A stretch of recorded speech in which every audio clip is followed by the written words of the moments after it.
In terms of the organized response, CERT really begins with the team. Again, that T in CERT, Community Emergency Response Team, is the team. CERT is not a group of individuals. It's not effective as a group of individuals. And you really have to have that cohesive ability to work together. And this is really where CERT, the teaching of CERT is different from some of the other programs. They teach this core idea of operating together as a team unit. But where this organization response begins is the CERT staging area. It's the place where people are going to go to, the individuals on different blocks are going to go to form that team.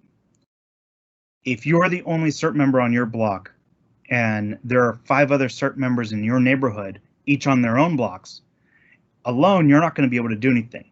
But if you know you go to that CERT staging area and there's now 5 of you, you have a team of 5. Of course, you want to help your neighbors. You want to make sure that your neighbors are good. If there's some of your neighbors who are capable of helping out, bring them with you. We always are going to need more people during any kind of disaster response. So the neighbors that are capable and you think are not going to be detrimental to the team or cause a problem, bring them with you and they're going to help that team grow.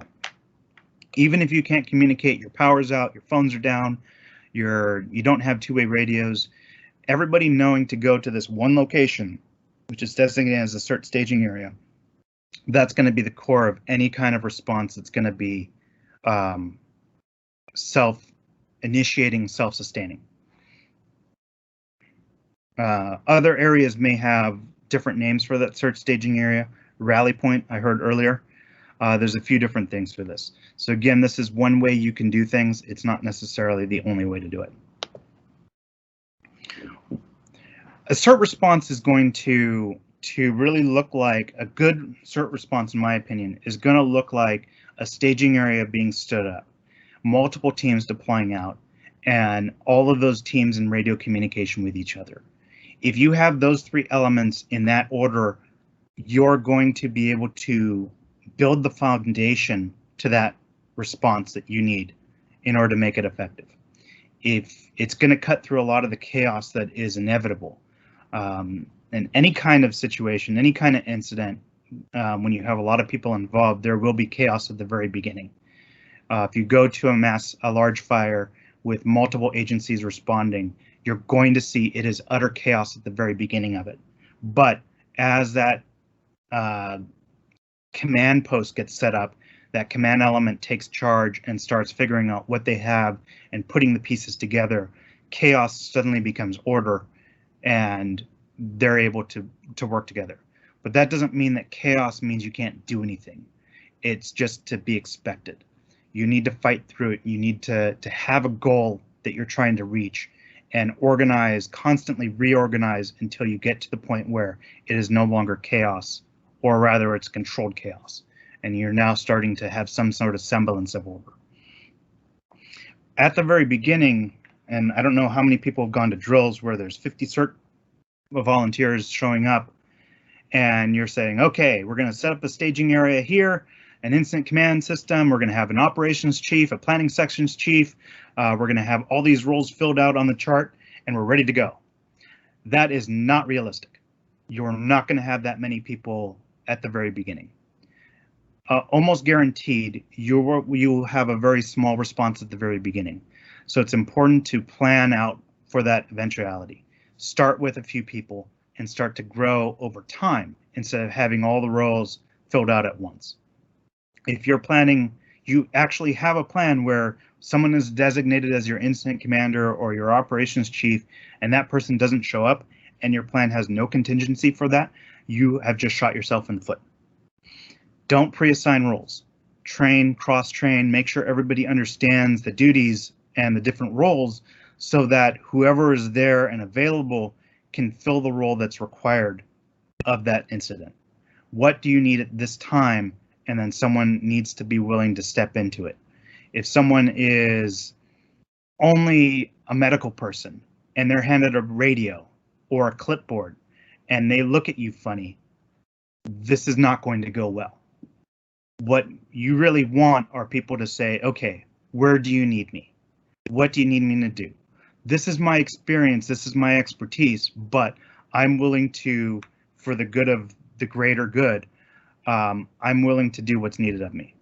Now, personally, you hand me a clipboard, I can guarantee you that you're not going to like what I write down because you're not going to be able to read it.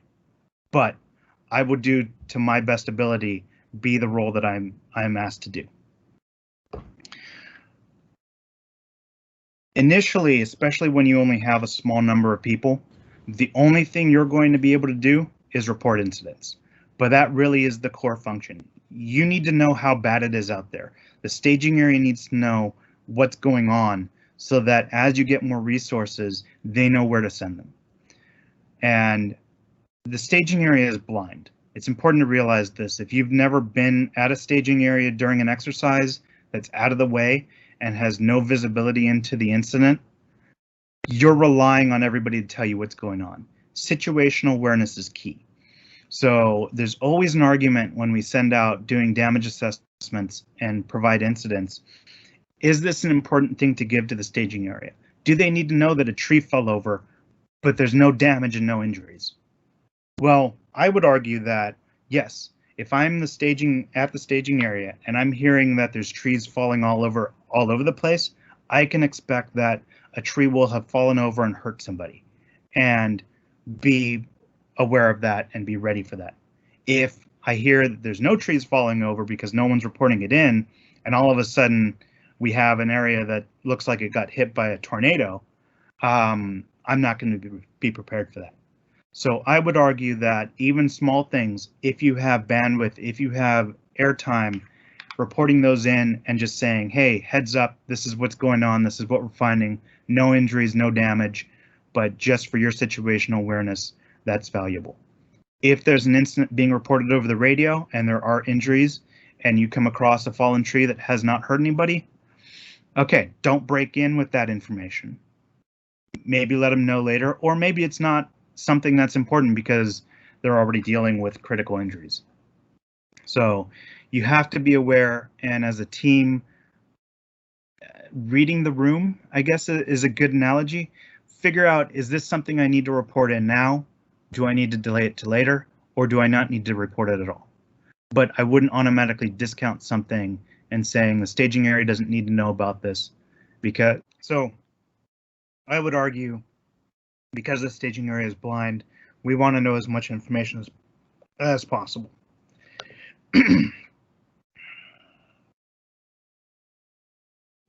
So, in a typical CERT response, what kind of teams do we see out there?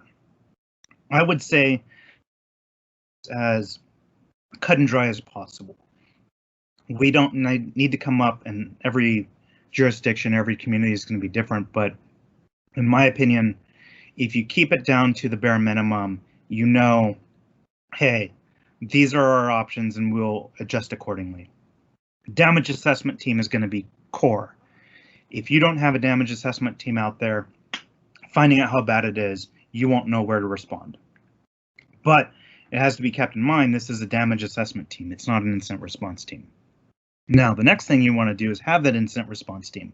So you can start reporting to these incidents, getting resources out to where they're needed, and allowing the damage assessment team to do its job, complete its job, and then roll into an incident response team later. That damage assessment team, if they become an incident response team on their first incident, that damage assessment never gets completed. Other types of teams that will be important will be traffic control. If you have a tree down in the middle of the road and you know it's a high traffic area, having a traffic control team at a point farther away where they can divert that traffic away from the tree will stop possibly people getting injured from going over the tree, trying to get around the tree, hitting responders who are in the road trying to deal with the tree.